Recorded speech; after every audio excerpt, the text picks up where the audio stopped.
Molt bona tarda. Ni més ni menys que una dècada ha passat ja des que un joveníssim Leo Messi, amb només 16 anys, va debutar al primer equip del Barça. Va ser en el partit inaugural de l'estadi do Dragao a Porto. Des de llavors, Leo Messi suma 327 gols. En una entrevista a Barça TV, que inclou dins del programa Porta 104, l'argentí ha parlat del que va suposar per ell el debut. Una fecha muy importante en lo que se refiere a mi carrera, porque podía conseguir el sueño que buscaba de chiquito, y la verdad que un día muy feliz. I mentre Messi es recupera de la lesió al bíceps femoral, Alexis està on fire. El xilè va tornar a marcar amb la seva selecció en l'amistós d'ahir contra Anglaterra a Wembley.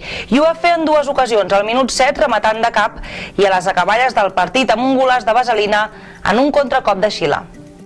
Més compromisos internacionals, l'Espanya-Guinea Equatorial a les 10 i el Brasil-Hondures a 2:15 de la matinada són els amistosos d'aquest dissabte en presència blaugrana. Dani Alves es perdrà el partit per unes molèsties musculars al bessó de la cama dreta que pateix des de l'entrenament d'ahir, però que pel que sembla no són greus.